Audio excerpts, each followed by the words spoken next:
This man needs the fire department. Yes, and lots of other people need the fire department, too.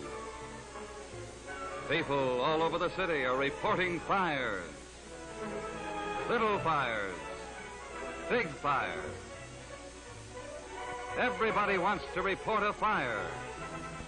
Well, not everybody, but that's the way it seems to the firemen of Los Angeles, who respond to more than 23,000 alarms each year.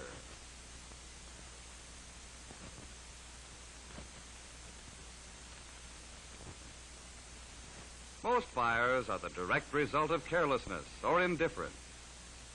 And it's because of these shortcomings on the part of a few that the majority of people, banded together in villages, towns, and great metropolitan cities, have been forced to provide defense against fire to protect their lives and property.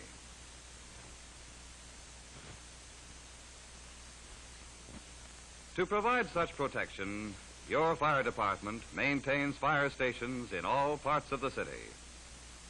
The location of each is based primarily on the life hazard and property values to be protected in any given area. Consideration is also given to seeing that all areas within the city are readily accessible to fire companies with a minimum amount of travel. New construction, insofar as it is possible to do so, is in keeping with the architectural trend in the community.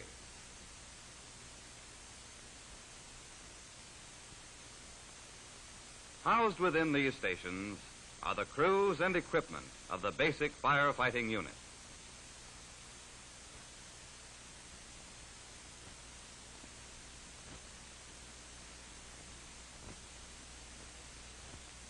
The engine companies, or hose carriers as they are sometimes called, are manned by firemen whose chief responsibility is to get water on a fire. With this two-piece engine company, taking the hydrant is the first operation when going into action. The hose carrier proceeds to the fire. As its companion unit, the pumper moves into position.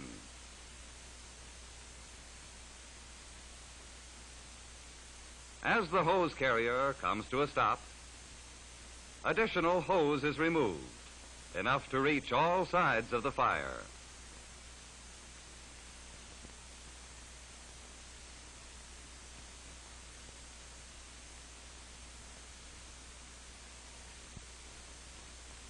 When this is done, the line is broken,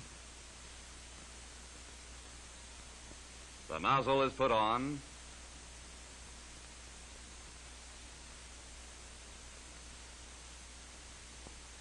shut off, and the men lead in.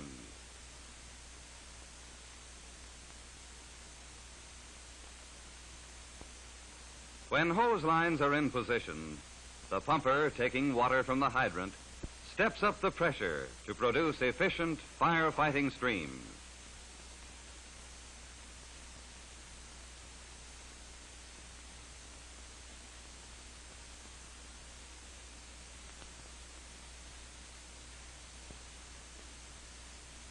A triple combination, or one-piece engine company, combines hose, water tank, and pump on the same unit.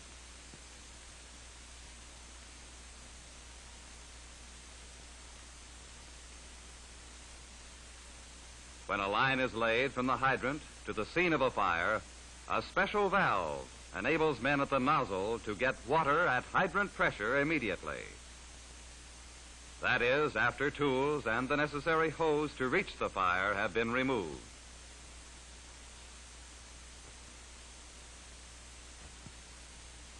After this is done, a triple combination apparatus must return to the hydrant.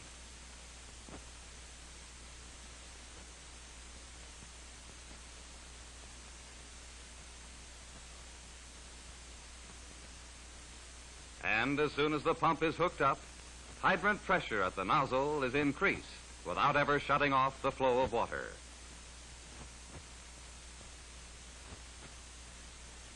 Lack of discovery and delayed alarms result in fires of considerable magnitude.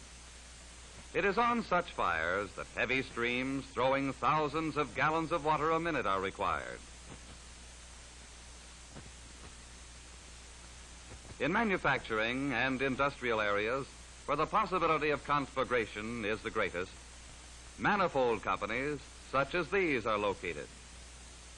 Actually, they are two-piece engine companies, differing primarily from the regular two-piece engine companies in that they carry larger diameter hose, making it possible to supply water to a great many more hose lines.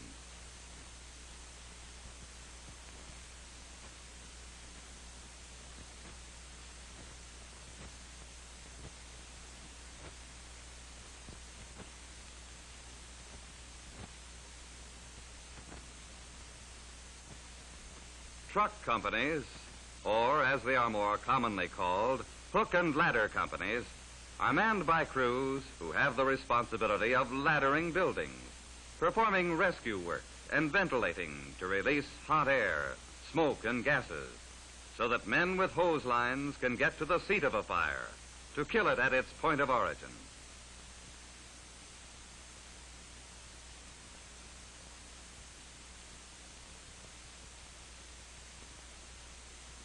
Hydraulically controlled aerial ladders, such as this one, are easily operated by one man.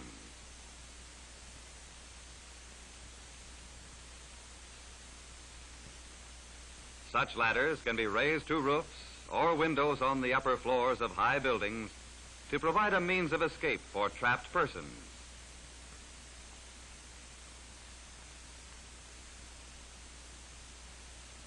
Or to enable truckmen to reach roofs where ventilating operations normally start.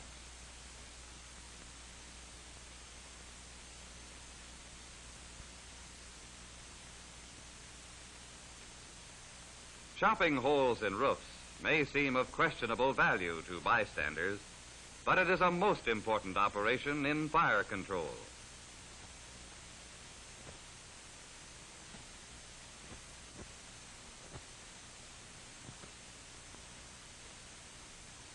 Life nets, carried by all truck companies, are another means of escape, but are used only as a last resort.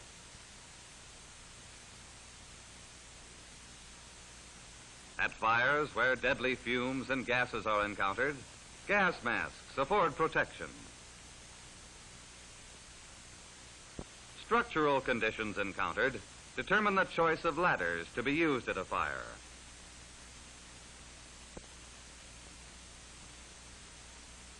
Hand ladders vary in length from 14 to 50 feet. From 1 to as many as 6 men are required to carry and raise them. Forcible entry, cleanup, and ventilating tools complete the truck's equipment.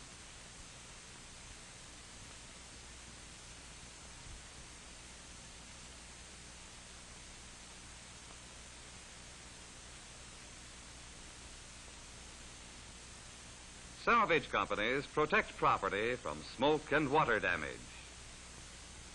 As hose lines are being laid and ladders are being raised by other basic units, the salvage men are inside, covering furniture, merchandise, stock, and other property with waterproof covers. The well-trained salvageman is alert to protect most valuable items first.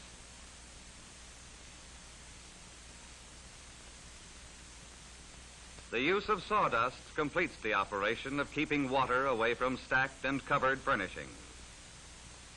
It absorbs water and is also used to form dikes or dams to control the flow of water.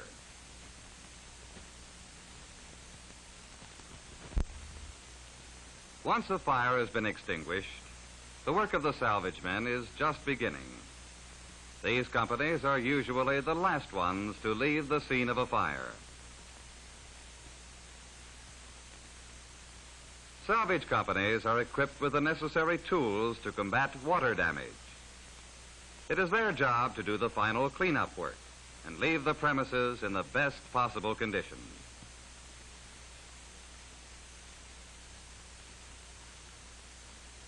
Salvage companies are responsible for the saving of thousands of dollars worth of property each year. Their efforts throughout the years have resulted in the reduction of your fire insurance rates. The basic firefighting companies are backed up by special equipment and trained crews to handle special types of fires. Mountain patrol stations house tank trucks carrying hose and water.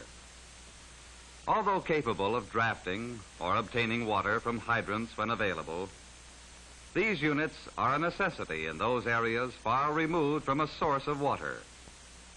And brush fires in the 125 square miles of mountain area within our city are a constant menace.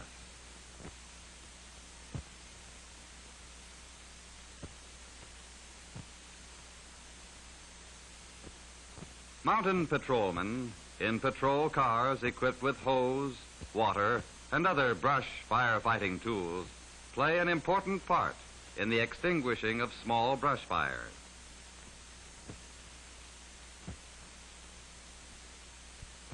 These men maintain year-round patrol and inspection. Theirs is a job of fire prevention by enforcing the strict fire regulations so necessary in this hazardous area.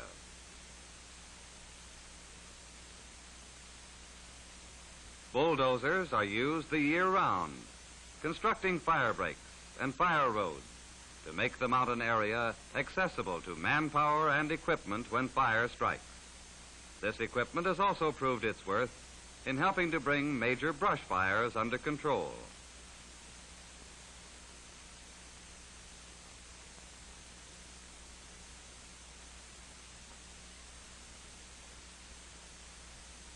In direct contrast to our arid mountain area, where water for firefighting purposes has long been a problem, we find a different situation at Los Angeles Harbor.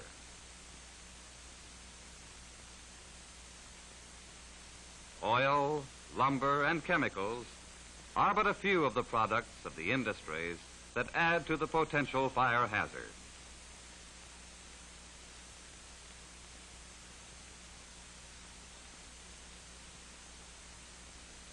Over 45 miles of waterfront with warehouses, ships, and oil-soaked piers contribute to the possibility of fire.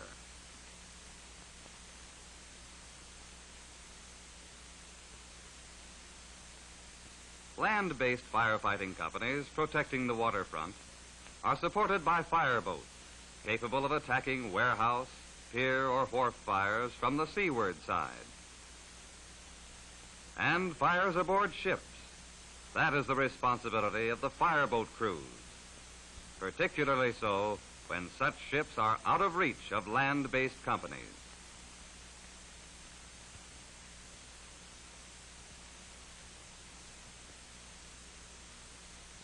Seawater in abundance is supplied by powerful pumps, capable of delivering thousands of gallons of water a minute for firefighting purposes. Of exceptional importance is the ability of our fireboats to supply water to land-based engine companies should the need arise.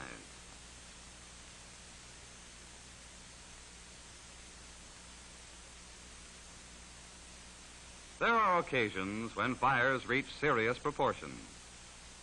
In such instances, the radiated heat may become so great that firemen with hand lines cannot approach close enough to efficiently fight the fire. Portable monitors and wagon batteries supply the great quantity of water needed. Or when such fires involve the upper floors of buildings, the water tower is the answer. Obviously, water damage is extensive, but confining this type of fire to its point of origin is a must to prevent its spread to adjoining structures.